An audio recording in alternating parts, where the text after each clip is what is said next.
Welcome to episode number 64, Just Go Grind, a show that focuses on helping you launch and grow a business and navigate the ups and downs of entrepreneurship. I'm Justin Gordon, your host, and in this episode we have Matt Jung, who is the director and co-creator of The Fort. And if you're not familiar with The Fort, it is a resort-owned and operated co-working space designed for innovators, entrepreneurs, and business leaders, as well as remote locals to be able to work at the base of Mammoth Mountain slopes, which is such a cool place to be, and is actually the first resort co-working space in the country and is ground zero for Mammoth's new initiative, which is to drive the economic growth of Mammoth as well as the surrounding area by driving entrepreneurship.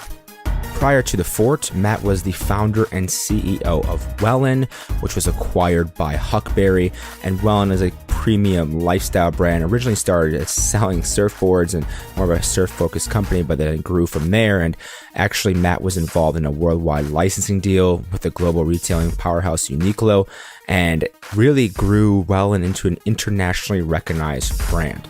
The show notes for this episode are at justgogrind.com/podcasts, and you can support the show by leaving a rating and review. Takes only a minute or two and really would appreciate that. And the Just Go Grind podcast can be found on SoundCloud, Stitcher, Spotify, Google Podcasts, Apple Podcasts, YouTube, basically everywhere. And without further ado, here is my interview with Matt Jung, serial entrepreneur and director of The Fort.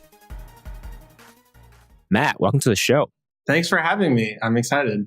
Yeah, happy to have you on. And there's so much to dig into today, so we'll just get right to it. So first off, I'm just curious as to what is The Fort and how did you get involved with this project? Yeah, so The Fort is a co-working space in Mammoth Mountain. We have one on the mountain and we have one in downtown. And it is kind of an interesting project because it started a couple years ago, about 3, actually before I even got involved. And basically it was around the concept of innovation and entrepreneurship, basically how to help drive the economic vitality in a mountain community, which is kind of an interesting topic, specific to resorts, obviously. Like, how do you attract businesses and entrepreneurship? And originally the team at Mammoth kind of took a look at it from the point of like corporate sales. So how do you drive like bringing like corporate offsites, and how do you do potentially maybe like an institute around entrepreneurship in Mammoth? But what they kind of ended up with was the idea of settling on co-working. And that's actually when I got involved. And I got involved with a good friend of mine, Michael, who I went to college with.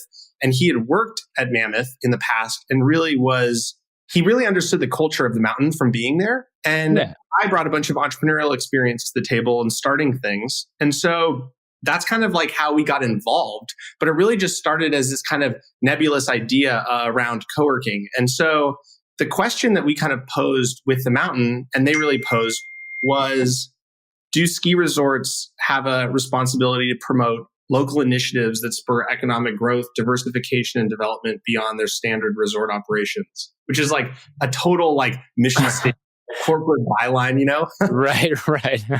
That's exactly right. Totally, right? Even saying it, it's like, geez, I sound like my dad. But the CEO at the time, Rusty Gregory, who's now the CEO of Alterra Mountain Company, which is the parent company of Mammoth, his response was basically like, a strong town was a strong mountain. And it kind of resonated with me. I grew up going to Mammoth, and like that was the place that we went as a family, and now kind of getting involved with this co-working initiative and with kind of the diversification of the local economy. It was really interesting. And there was already a few things happening that I think really helped all of this come together that had nothing to do with Mammoth, particularly as a resort. And that was that there was already a little bit of a local movement towards co-working. There was a company called the Mountain Lab that was building out a co-working space in town that it was really kind of extra desks in their space that they were offering as co-working, but like important. And it showed that people were interested. The local government was already actively like trying to bring businesses to the town. And so they were doing a lot of programs to kind of bring digital nomads, or how do we like get you to relocate your company with tax incentives so that they could really like show that, hey, it's possible to live in Mammoth and raise a family and do that. And that was important, because if the local government and the community wasn't bought in, like no one was ever going to care about it. Right. You had to have them first at the beginning of it for sure. Well, 100%. And then the last piece that was like, I think almost the most instrumental is that from the American Jobs and Recovery Act, they had gigabit internet from a fiber optic line that was run from San Francisco down through Mojave and back up, which is crazy. Yeah. Like, wait, so I have more internet in Mammoth than I do in LA? And it was like, yes. Yeah, that's wild. That is wild. And with it though, so like you mentioned you've been going to Mammoth for years. So I mean, was that one of the main reasons why you want to get involved? I'm just curious as like why specifically for you really want to be a part of this project. Yeah, like I felt a connection with the mountain from growing up there and skiing basically since I was 5. I also, as an entrepreneur, felt this, it was a really interesting project because it's weird to say, but like I've never worked at a company, in a traditional sense, Right. You just keep starting companies. Yeah. And I've always kind of been a lone wolf in that sense and kind of just forged my own path. And the opportunity to work with Mammoth on this, I thought was really interesting because, Mammoth is this like big behemoth in California, especially. And that's where people go to vacation, right? Oh, for sure. It was a huge class trip. I didn't go on, but there's many people that went on at USC as well. Yeah. Yeah, totally. And people have this connection. It's a place that their parents went to, or, they went when they were a kid. And I think it was like really interesting, the idea that, what is the future of mountain towns with climate change, or what is the future with mountain towns like in good snow years? And that was such a nebulous, really difficult problem. And I think as an entrepreneur, a lot of times you're chasing these like really impossible things and trying to solve them. And I think this project felt very big and impossible and hard and complicated. And there were a lot of feelings about it and people had different opinions. And that was kind of interesting to me personally. Yeah, it does sound interesting. I remember when you mentioned it was in an email and I was like, wow, yeah, I definitely want to talk more about this because it is curious. One, from a co-working perspective, but then like you said, with the mountain towns and where it is this destination at a certain time of the year. And then other times it's obviously not the same amount of people coming there. It's like, how do they drive the economic growth? And you talked about that a little bit early on here. How do you think these co-working spaces then are driving economic growth, especially specifically at Mammoth? Well, I think like that, it's like a perfect segue because I think what we realized in looking at the other constituents that were already there. So the town, the, local government, the community, the gigabit internet, was that the way that we could kind of bring all of these things together and actually contribute was by actually building like a physical place, like the hub that could become the glue that actually brought all of those things together. And I thought that was really kind of exciting because it's not, very often it just so naturally comes together in some ways. And with that then, so that's a way to kind of bring it all together into one place by literally having a physical location. And then for you, what were you doing or what have you been doing to help grow that and like get the word out about the fort then? Yeah, so originally it was really just word of mouth. So we kind of, they say it like you build it and they will come. Yep. That's what we did. And no one came. And it was horrible. I mean, we basically built this beautiful space. It cost a ton of money. We had a space in town. And like I said, we had a space on the mountain and no one was using it. And that was really interesting because it was like, that doesn't make any sense. There's already this community. There's already this push. The town and the local chamber are pushing companies. They say they need places to work. We built it. And so what we kind of realized was we needed to actually look inward towards what Mammoth was already really good at. It's this destination, it's this resort, it's this place where you go to have these experiences. And what we decided on was the best way to get the word out and the best way to kind of like tell people about the fort was to actually try to tie it back into the Mammoth ecosystem. And so we created a pass product. We created the Fort Icon membership. It was the ski industry's first subscription season pass. And that was really kind of cool to be a part of, being a part of creating something in the ski industry as a longtime participant. And so by creating the pass, what we did is we tied it into like the behavior that the guests and the people coming to Mammoth were already doing. And what our theory was that, well, these people are already coming to ski. And if we can give them a way so that they can access co-working for free, or the way we kind of phrase it is they can get co-working and then they can get a pass for free. It would enable them to actually start to use it and understand how to use it in the ethos that is Mammoth. If that makes sense. Yeah. Oh, that makes complete sense. It's well integrated to where they already know how to do it. They're used to buying passes. They're used to doing this. And it's like, okay, then you have this as well where you can use the co-working space. It seems to make, complete sense. Totally. And it was almost like in a weird way, it's like by looking at these people and looking at this membership group as normal pass holders and then offering them this additional service, almost a business center of the future, instead of looking at it like a millennial and saying, oh, everyone wants co-working and they want coffee and they want all this cool shit. Right. And doing it kind of the opposite way, it actually made perfect sense and it really clicked. And that's when I think everything really started to, I don't know if take off is the right word, but like it really built momentum. And that was about a year and a half ago, we created the pass.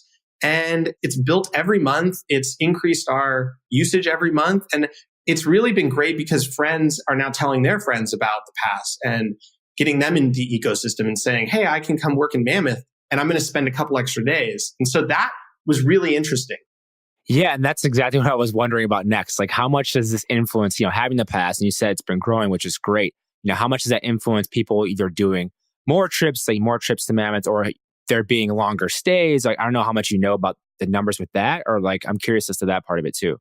So that's actually really interesting. That's one of the big things is kind of on our task book for this month, is now that we've gotten far enough along in the season, being it's May, we're comparing this year now to last year as our first kind of not full seasons, but a large portion of the season. What we're seeing in kind of early data is that it almost looks like the pass product is increasing usage almost at least 50%, which is huge for daily use. Now, it'll be interesting to kind of see where those numbers end up when we kind of get the final data, but it really is showing that people are staying more. And the other thing that's fascinating too is that one of the things that people were worried about when we created this was, people are still just going to come on the weekend. They're not going to come during the week.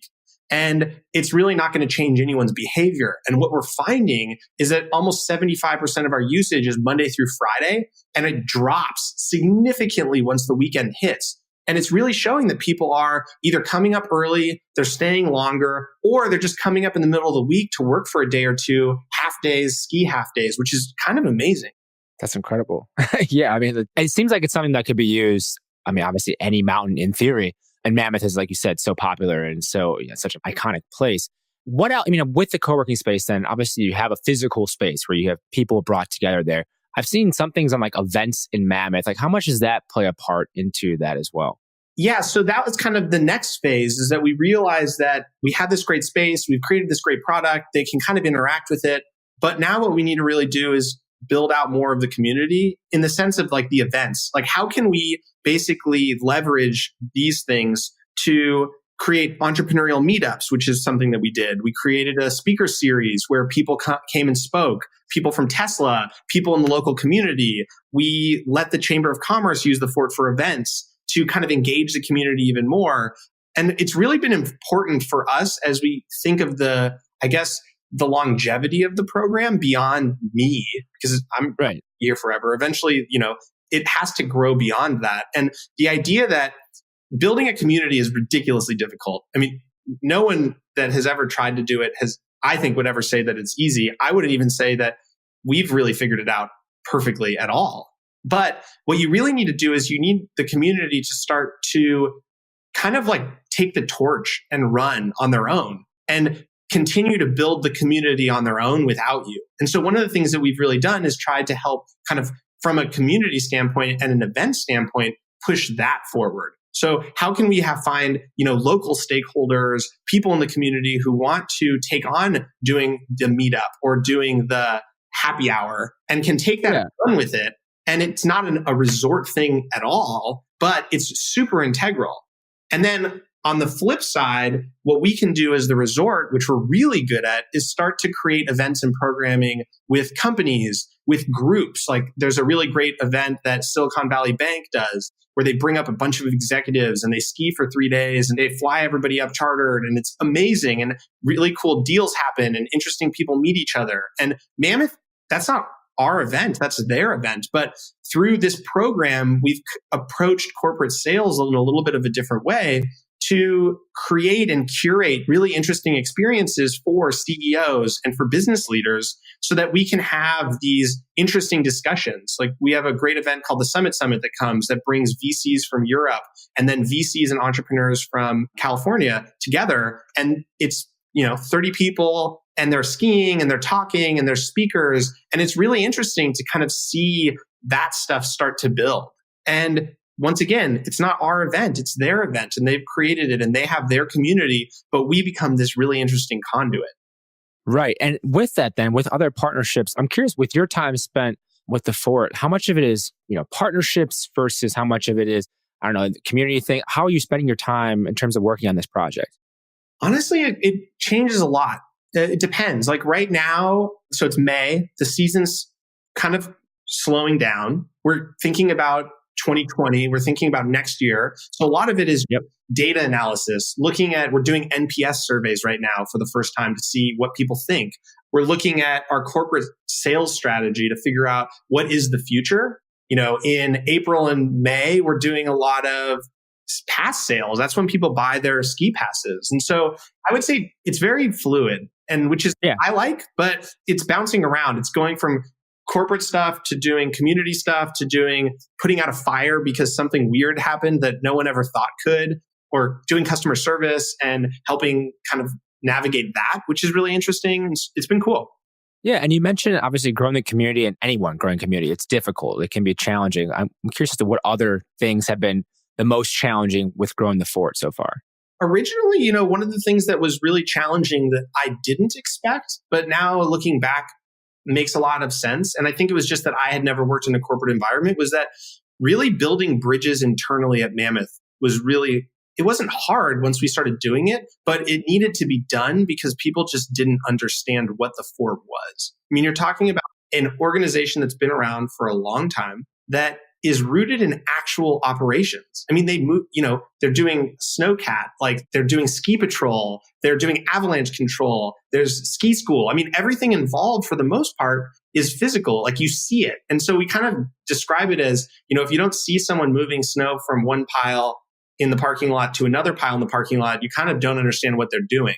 And we were the kings and as far as everyone was concerned, of doing nothing because they couldn't really see what was happening. And so the biggest challenge in the beginning was really getting everyone internally on board and meeting with the department heads and meeting with the executive team and really kind of like showing the vision and explaining it and getting people excited. And now I would say people get it. They see that the membership loves it and that they want this product and that it's integral to their experience with the mountain. But that was kind of difficult and a little unexpected for me. But looking back, it makes perfect sense. Well, yeah. And with this, there's obviously multiple different stakeholders involved, right? I mean, there's the mountain, like you said, people who have been there, the local community, and then on the outside, there's just a lot of different people involved. And so clearly that's never going to be the easiest thing. I mean, it's hard enough when it is like just a company, just one company there. Like, and then you have all these different people involved. It seems like that would be quite the challenge. And what do you think is kind of the next steps for you? You mentioned some of it, but what are some of the next steps for the Fort moving forward? Yeah, I mean, tying the next steps into like still a challenge is like, I think the next steps and the biggest challenge, even more than the integration, was how do we show that we can actually scale? How do we really build this thing to a meaningful place? And I think that in the short term, that's our big focus. How can we continue to build the community? How can we continue to grow events, both brought in through corporate sales and also spearheaded by the community that we can help support? How can we continue to add services, and meet our members' needs and listen to them and really make sure that it's a two-way relationship? It's not just us telling people this is what you want and this is what we're going to give you. And then really showing people that if they want to, work remote, that it's possible. You can do it in Mammoth. You can move your company to Mammoth, and that's just like, I would say near term. I think in the long term, we're talking like 5 years, maybe. I think the goal is like, how can we attract 1,000 full-time equivalent jobs? And it's something we talk about a lot internally. So we kind of view a full-time equivalent job as if, you come and you work at Mammoth in the Fort for one day, that would be one day. And I think I broke it down and it ends up being like 200,000 days is what we need for 1,000 full-time equivalent jobs to come to Mammoth. So how can we do that? How can we show people that you can stay a couple extra days or you can move your company for part of the year and get a lot of work done. Or if you're a developer and you're working on a project and you want to have a hackathon with your team, well, come here and do it. And you can be totally removed from all the distractions of LA and San Francisco or New York, and you can focus and also have time to relax and think and reflect and be outside, which we think is really valuable. And then beyond that, how do we basically take this model and expand it? So Mammoth was purchased a year and a half ago and rolled into a company called Alterra, which has 23 resorts that it owns and operates, and then partnerships with another 16, I believe. How can we interact with those communities? How can we either partner with co-working spaces that already exist in those resort towns, or how can we build the co-working space? And how can we expand this from Mammoth to becoming a North American thing that really ties in all of these people who are doing all this really interesting remote work, or these companies who want to not be in San Francisco or LA and they want to move and operate somewhere else. And I think that is kind of this bigger idea, is what is the future of mountain towns? And I think the Fort and what we're working on is part of that conversation, maybe a large part in the short term, and can have really meaningful impact in terms of local economies and the diversification of jobs. And I think that's exciting. Oh, it's definitely exciting. And you mentioned there's many different, resorts that Terra Mountain Company has as well. But even with looking just at Mammoth, there's 2 locations now, one downtown Mammoth and also on the mountain. Do you see it expanding literally bigger spaces or more spaces in the same city? I'm just curious on how you see that, because obviously there's a limit to physical capacity in one place. Yeah, no, I think the downtown space that we have right now is great. It's about 4,000 square feet. I would say sometimes it gets more full than others, but it hasn't really ever peaked and gotten over capacity, I would say. In terms of the on mountain space though, so we've had it for 3 years now, and every single year we've had it, we've doubled it in size and moved it to a different place to accommodate more people. I think we finally have the right size for the main lodge location now. And it's about 1,000 square feet and has a couple phone booths in it and a conference room and a bunch of desks. And it's awesome. I think if anything, we'd probably, they have another lodge called the Canyon Lodge, which is on the other side of the mountain. It would be great to build a space there over time to show that people can, you don't have to just go out of the main lodge. The Canyon Lodge sees, I think, even more traffic. And so building another Fort location there could be really great.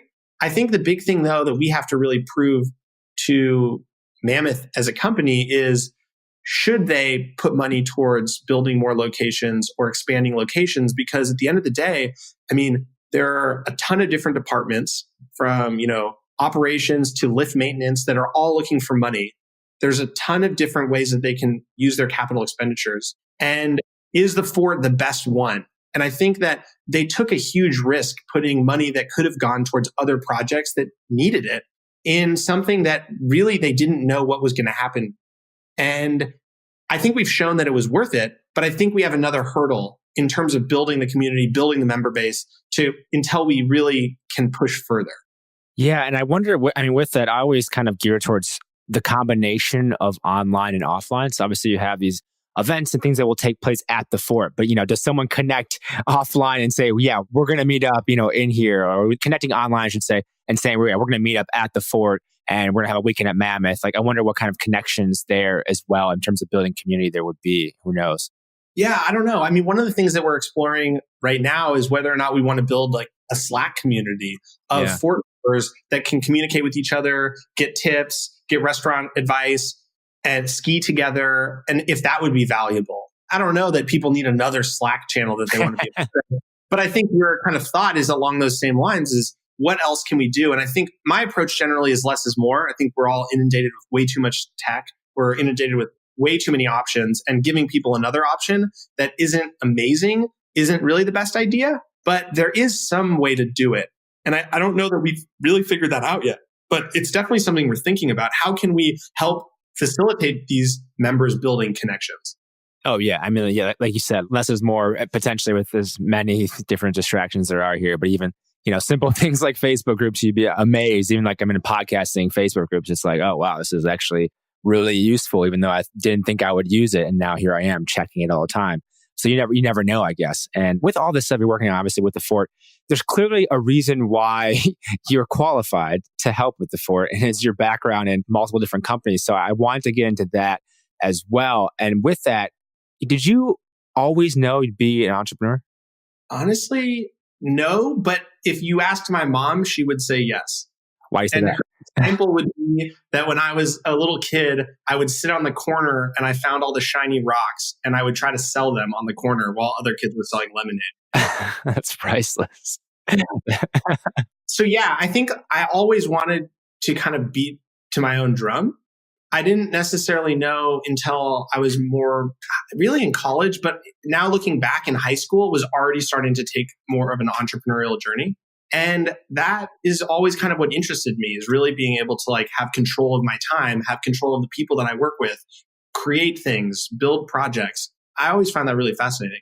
Yeah, I mean, that's one of the many appeals of entrepreneurship for people, and having that control. And so then how did you decide? So there's a different timeline of events. There's different companies with Grover and Wellen and Sunny. Like the first one, so I don't know, well, I say first, not selling rocks. Let's just say, we'll say Grover. Like how did that come to be?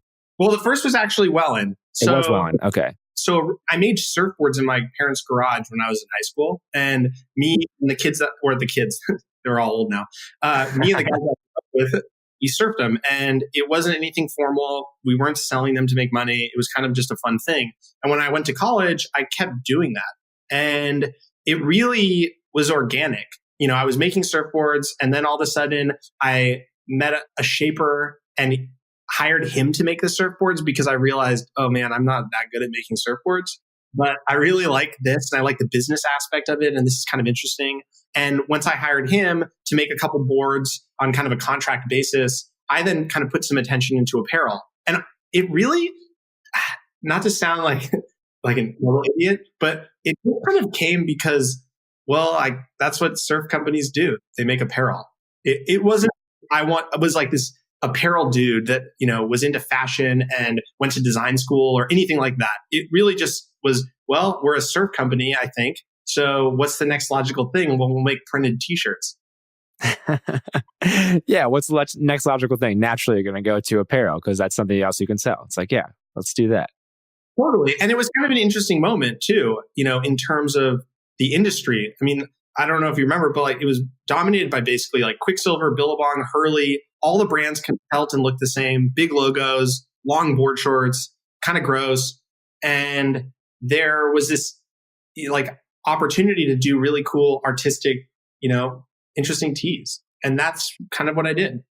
So how did the company then grow over time? You started, how did it grow over time then? Like, I'm just curious, what fueled the growth? Honestly, sheer determination and not for some reason giving up. I mean, it wasn't like it just worked. I mean, this was all pre-direct to consumer, pre-Shopify or online. I mean, we made some shirts. I sold them out of basically the back of my car or in my college.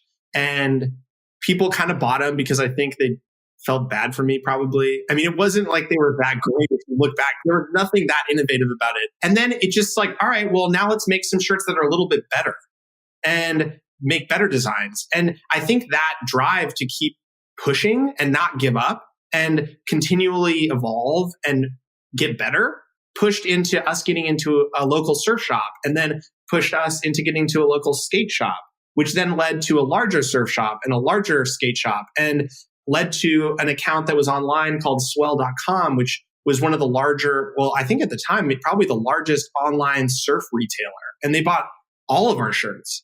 And that started to make it feel, and it just every year, so at the time I was working at a summer camp in the summer to make money. I was doing odd jobs like construction for my uncle. I was working with kids with special needs, doing group experiential therapy in the afternoons. I was starting Wellen. And so it's not like, oh, I had a bunch of money and it just worked and we hired this great team. It was a grind. And I just didn't really stop. And it just kind of naturally evolved into what became Wellen, which was this really fun, awesome surf brand. And it evolved over time. You say you kept going, and you mentioned we. So who is the team? Who was helping you build this company? So originally it was just me. I say we because I don't like to talk about myself and kind of I'm alone and I'm handling this. I mean, there's always more people to the story. It's not just one person. Early days, there was just one person and it was just me. But over time, I brought on good friends would help me. I mean, people lent a hand. They helped with graphic design, or they helped me screen print, or they helped with delivering stuff. And then it was, we had a little bit of money so we could hire a graphic designer part-time. And then that just kept evolving and growing. And now our sales are a little bit more. So let's hire a salesperson, to do sales on the road. And so it kind of organically grew in that way. And at the end, we ended up having, well, not the end, but at the peak, I should say, we had 12 people all over the country working on the company, which was really fun. We were doing production in Los Angeles and it was amazing. That's awesome. And with that, was there ever any point where you're like, wow, you just like step back and like, it grows over time organically. And then eventually you have a company with 12 employees. Like, is there any point where you're just kind of looking at like, was this kind of like, this is super cool that we created this? Like, I'm curious. A lot, actually. I still actually look back and I think that it was kind of amazing. I mean, I didn't know anything about starting a company and we figured it out and it worked and it didn't work. And I think the biggest thing that was really like this aha moment was we ended up doing this really cool worldwide licensing deal with Uniqlo, the brand out of Japan. And selling clothes internationally, I would say, was one of the like coolest moments when people from Japan or people in Europe were buying clothes that said our name on it. And they were, sending us Instagram messages or sending us pictures. That was really like, I could pinch myself still thinking. That's next level. Yeah. Next level. And it was the most amazing thing. And that I think was pretty cool. How did that come about? Because obviously you're selling in the US and then you eventually get this licensing deal where then you're selling, internationally. How does it come about even? So it's actually a really great story because those like emails that you get from Africa that are like, oh, I'm the prince and like, I'm going to give yeah. Honestly, that's kind of how it came about. We got this really weird email out of the blue and it was professionally written and like really, awesome. But it felt too good to be true. It felt like someone's trying to swindle us. And there's no way this is real. No one just emails us and asks, hey, we want to do this interesting licensing deal. And everything was in yen. And we were trying to do the conversions and figure it out. And we were adding it all up. And it was at the time, for us, we were not a huge company. It was a lot of money. And it's like, oh, there's no way. This is crazy. And I emailed them back just kind of on a whim saying, hey, I was in Hawaii at the time. Hey, this sounds great. Let us know what you want to do. We ended up getting on a Skype call, going through the whole thing. They sent I think it was 50 pages long contract with all the details of this licensing. They were going to own the art. They were going to print on it. This is how everything was going to work. It was so far out of the realm of anything that I'd ever been a part of. And so we called the lawyer. The lawyer told us, don't sign this. This is crazy. They rip you off once you send them the art. There's really no way you're going to ever be able to fight it. And then after the meeting, kind of circled back up and said, hey, unofficially, you should totally sign this because honestly, what's the worst thing that's going to happen? They rip you off and they make a bunch of shirts that say your name on it in another country. They could do that anyways now. Yeah. You might as well just roll the dice and see if it works. And so he said, just ask them for like half the money up front. See what they do. The worst thing they could say is no. And we did. And they wired us a bunch of money. We sent them a bunch of art files and it ended up being this really amazing partnership. And it was kind of the pinnacle, I would say. At that point, it was the pinnacle of where we were as a brand. And we definitely like fell hard after that. But that was kind of... Do you know how they found you? Do you ever ask? They found us because at the time we were selling in a store in Japan called Beams, which is a really cool, fancy department store that's all over Japan. And it's kind of like a Barney's in the US. Yeah. And we did a cool collaboration with them and they were selling a bunch of t-shirts and I think they had a window display at the time and they saw us there and had seen us in some other stores and just reached out. Wow. That's awesome. You just never know, I guess, then what exposure you get and someone finds you and then there you are. Then you have an international licensing deal out of the blue, which is just wild, by the way. And you mentioned kind of like the fall afterwards, like what happened then from there? We were bootstrapping this company and we hit some big missteps. We had some manufacturing issues. We had a factory who ruined an entire season of our summer board shorts and product and then basically disappeared and declared bankruptcy. So there was nothing we could do after we'd already paid them. But we couldn't ship the product or make money off of it. And it was our largest order ever. And at the same time, we had a couple retailers cancel their orders entirely for no reason last minute. And then we had a few stores that didn't pay us from prior seasons and declared bankruptcy. And it was like, I mean, we started where I started Wellen at basically right when the economy hit rock bottom. That I graduated in 2008, started Wellen in 2007. And so this was all kind of the aftermath. It took a little while, but some of these stores maybe were propped up by loans that they got or something else. And the cards fell.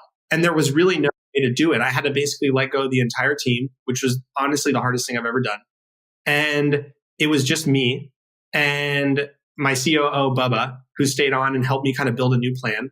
And basically what we did is we built a new model. We built kind of a forensic analysis of the business, which I actually think was probably the best thing I've ever done professionally in terms of me understanding entrepreneurship and the business, because we took a holistic view at everything we'd done for basically 8 years, and figured out what we did well, what we did wrong, and then created a new plan based on all that information and learning, and tried to shop it around as a potential investment.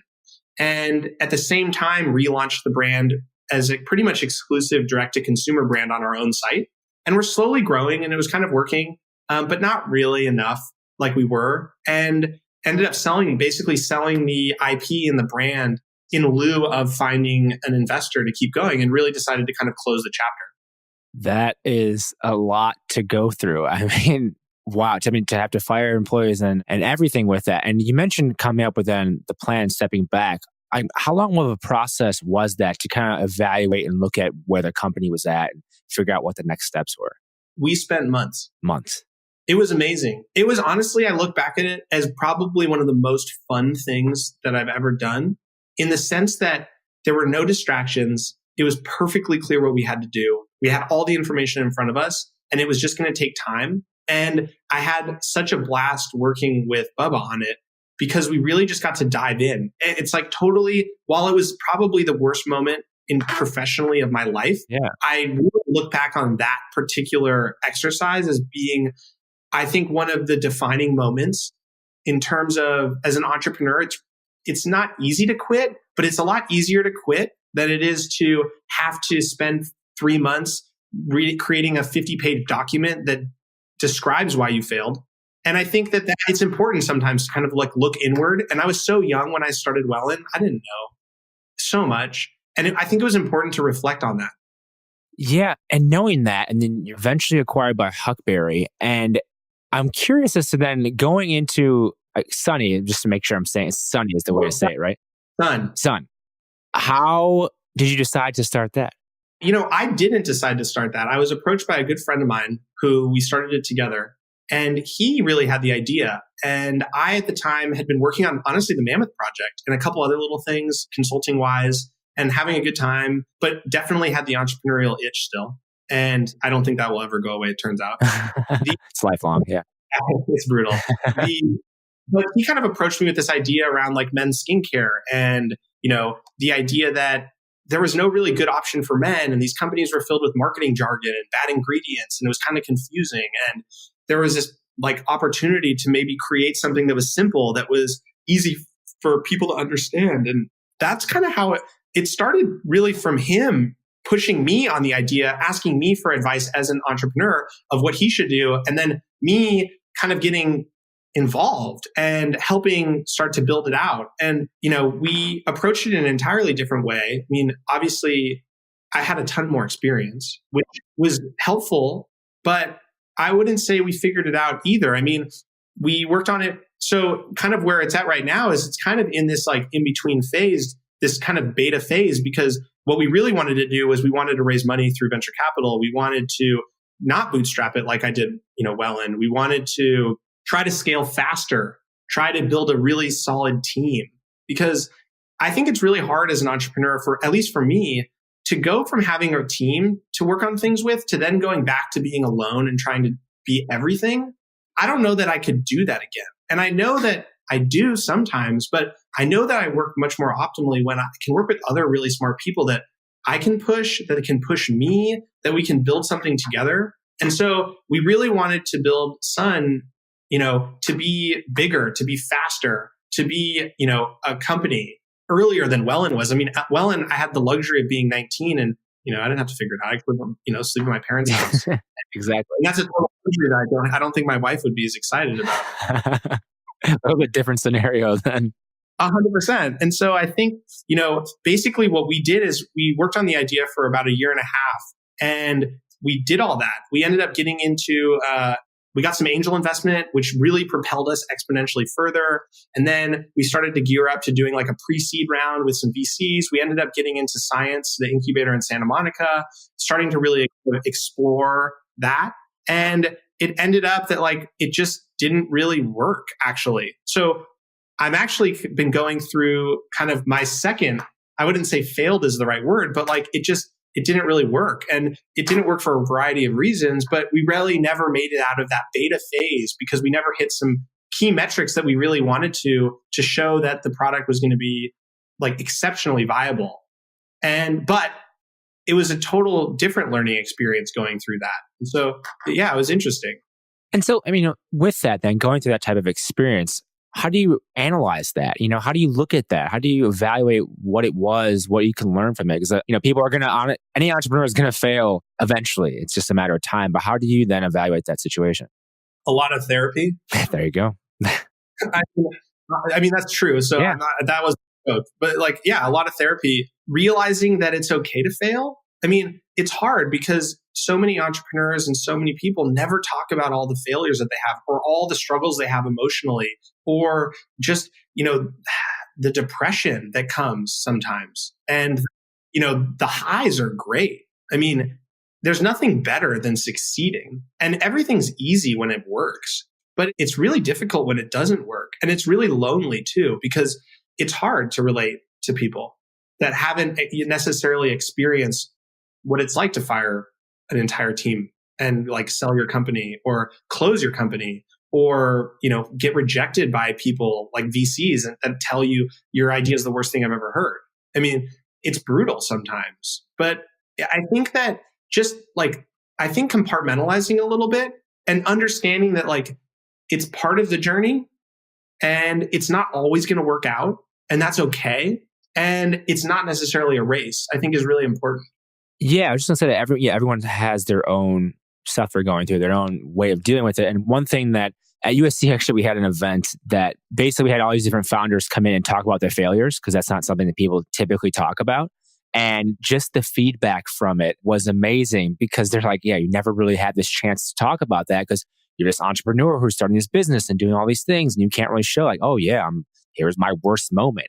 And the feedback was incredible. I mean, everyone loved the event, and it's called Fuck Up Nights, by the way. It's a hilarious event that everyone loved, and we're going to have it again next year. But it's so important to have that community where you can be open, vulnerable, and talk to at least someone about it. Because if you're not an entrepreneur, you really don't necessarily understand it, especially if you haven't had a different level of failure. But it's something that is so important and needed for entrepreneurs. And I actually think the whole founder depression and other things are obviously not talked about as much, but a real thing amongst many people who have these failed ventures, and something has to be done eventually about that, which could be some type of opportunity business-wise as well with that.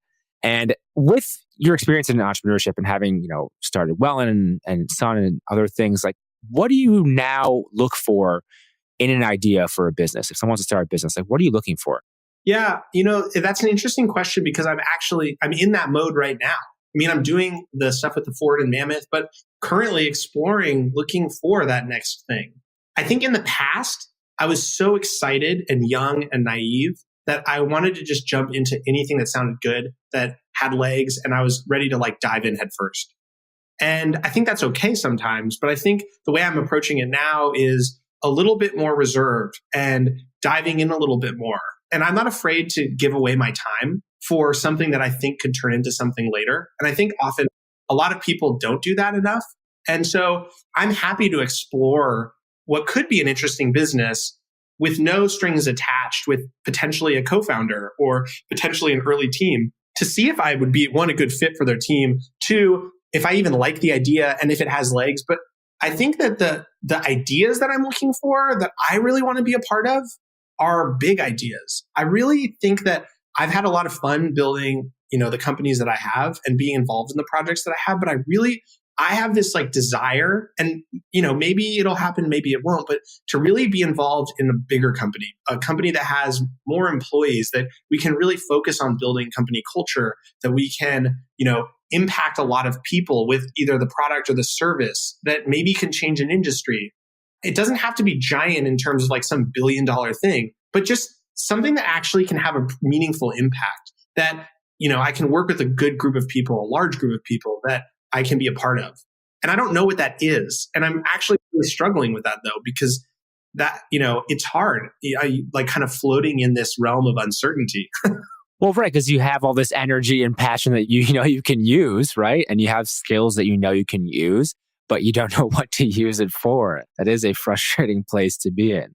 Totally. And I'm kind of trying to harness that energy currently in exploring these ideas, but then also trying to mentor younger entrepreneurs and working with people that are working on their ideas.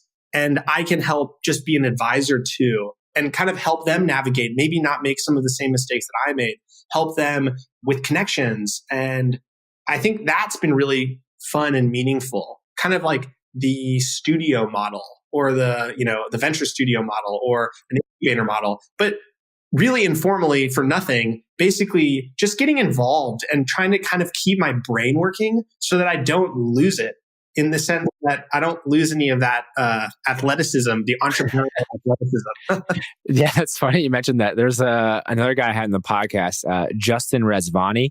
He had a influencer marketing company called The Amplify. And after he sold that, then he decided to change his focus to like his health, because he had really not taken care of that. And it's just been kind of incredible to see the transformation and how much it's been helping him. And then he's still kind of like, he's going to start another company eventually. But in the meantime, he's like focusing on himself and really getting that set so that then he can in the future move forward to something else and not have the same like health issues, just completely disregarding his health like before. And so you never know how you go about that process. Everyone is different in that regard.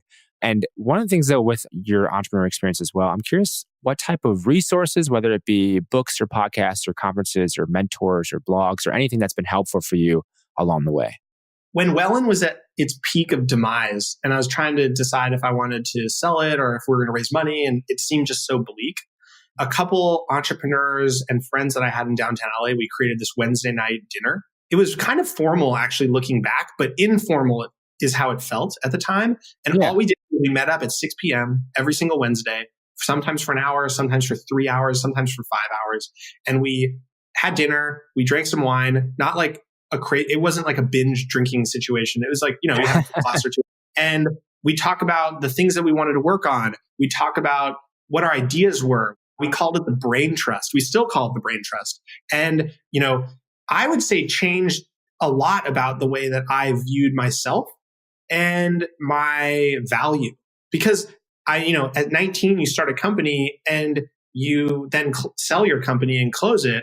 And it's like, I've never gotten a job. I don't even know if someone would pay me. Like, I have no idea what value is on the free market. I don't like what would I consult, like, $20 an hour, which is like, looking back, that's crazy low. And I think that was really instrumental for me to have people that I could confide in outside of like close family and friends, that I could confide in, that were impartial, that were also working on entrepreneurial things, that were having issues that I could actually provide impact and feedback and insight into that was meaningful to them, which ended up being really cathartic for me, because sometimes you can't solve your own problems, but it's so easy to see what's wrong with everyone else. Yeah. Isn't it interesting how that goes? Yeah, isn't it crazy? And so that was, I think, really instrumental for me in terms of kind of getting back out there and expanding my horizons a little bit and thinking differently. And we did that Wednesday night thing for 18 months, pretty much. It's like every Wednesday that everyone was in town or whoever was in town. And really great. And everyone's kind of gone on to do really interesting things from that. I started working on consulting and doing the Fort Project. And one person opened an online wine retailer. One person is doing a restaurant now. Two of them are doing a restaurant together.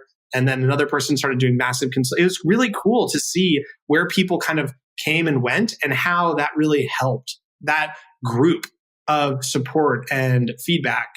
That was essential. Yeah. And that's actually, mentioning that is such a powerful thing for entrepreneurs or anyone really, honestly, but especially for entrepreneurs because they want to start stuff and build things. And that's one of the things that will be in the docket eventually for Just Go Grind is creating that sense of community and having those events. It was one of the things with the MBA, a little bit busy, but then getting to summer here, having more time, something I definitely want to do more of. So we'll have to chat. One of the last things I'm wondering here is just, what are the biggest lessons or takeaways you've had so far in your entrepreneurial journey? I think the biggest thing is just not to dive into things, head first too fast, and it's stressful when stuff's not going on and you want to just find a project or a company or start something. And I think waiting for the right thing is super important. I also think a really big thing is that it's not a race. I didn't get that when I was in my 20s, which is funny to say, but it's true. You want to grow and you want to get bigger and you want to get faster and everything could be better. And there are some moments now looking back where the grass was really green. And honestly, we had something and we just didn't know it at the time. And I think it's really important to, know that what you have is okay. And just building on that is honestly hard enough, let alone reaching the stars. And I think so often, with all these like magazine articles and podcasts and, all these places where they're featuring these billion-dollar unicorns and all this stuff. I mean, that's so rare. And that is such a tiny sliver of what entrepreneurship is as a career that it's, I think, really disheartening for people if that's what they are expecting to happen to them and it doesn't.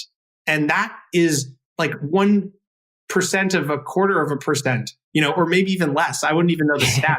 Yeah. I don't know who and that happens to. And I think that that's really difficult. And I think that kind of leads into my last piece, which is that I didn't really find mentors and advisors early enough. I realized that when I was like 29. I found people that could give me advice that were in the industries that I was in, that were people that I admired or that had experiences that I could get pointed advice from in certain areas. And when I was in my early 20s, I didn't have a single advisor who had ever been in apparel that was advising me on starting an apparel company. I would never give anyone the advice to do that anymore. And I think that really finding those people was something that I think would have really changed the trajectory of Wellen, of my earlier career, because there were points where I could have gotten advice that would have really helped me that now looking back is so simple, but I didn't even know to ask those questions. Yeah, and it just shows the importance of finding those mentors in some capacity, whatever that may be. We always see people hear about mentors, like who could that be? But even if someone who's doing what you want to do or someone who has some experiences is all you need to get started with. And you can approach them and find from many different ways, whether it be literally from school, alumni network, friends of friends, or whoever that may be.